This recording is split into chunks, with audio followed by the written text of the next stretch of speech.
Hello and welcome to another edition of What's Happening on the RJ National. My name is Jamie Hughes and I'm the greenkeeper here. Winter is now upon us.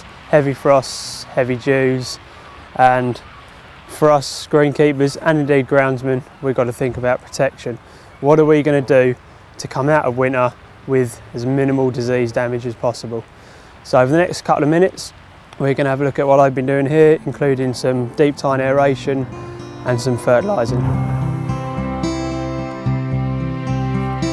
On the greens, I've been using my Eclipse 322 greens mower with my GreenTech sail roller units on them, and what I've been doing is sail rolling the greens in two different directions. What I'm doing here is just allowing moisture off the surface to enter the soil profile. We've had a fair bit of rain in November, so that helps, and we're also increasing airflow as well. And it's just a good idea to open up the surface a little bit before I put that fertiliser down.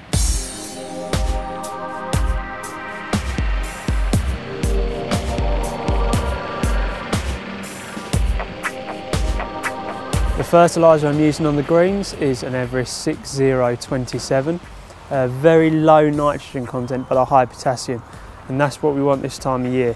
What the potassium is going to do is produce tougher cells in the plant, and that is ultimately going to help it survive the winter period.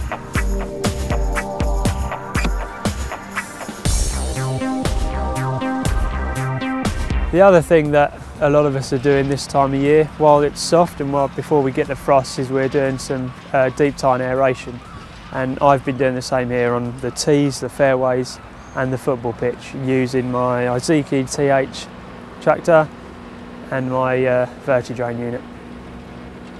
So on the tees, I was just looking to achieve a depth of between 4 to 5 inches, no deeper than that for that sort of area.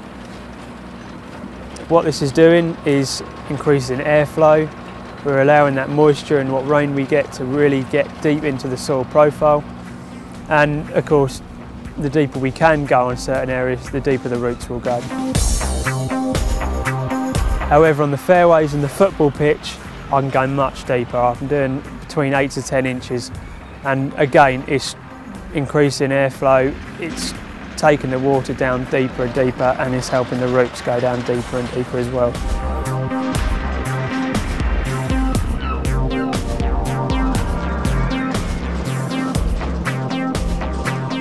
And you also notice when you're out there vertidraining, the seagulls always know what you're doing, because they're there, they see their opportunity to get to the worms.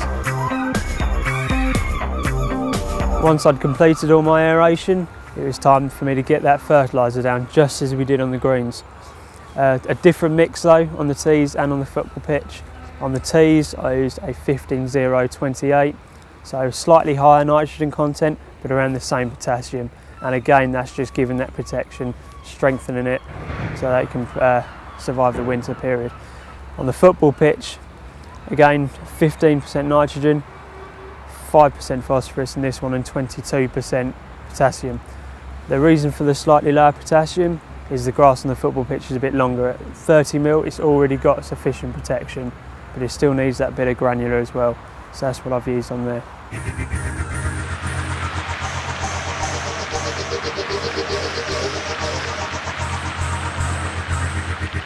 One of the benefits for me at working for Ransomes Jacobsen here is I can call on the knowledge and the experience of the local course managers. And for me, I have a mentor in Keith Titchell from Waldronfield Golf Club. Those ones where you're getting a deeper plug, you're getting more root. Keith visits me once a week. We have a walk around the course, we have a look at what I've done, and he gives me some feedback. Maybe question me sometimes, which is great. It's good for me from a learning perspective, and he just generally advises me, consults on the golf course, something I recommend all young greenkeepers do, to use their peers to help develop their careers, and that's exactly what I'm doing here.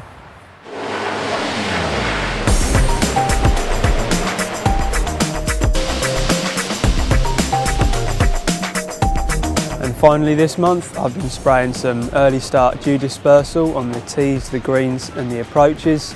I've targeted these areas because they're the shortest grassed, least protection and more susceptible to any fusarium outbreak should there be dew on there long enough.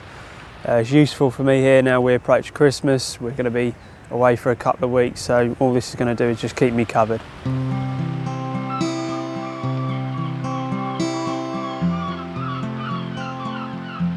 So that just about wraps this up for this month's edition, and indeed this year.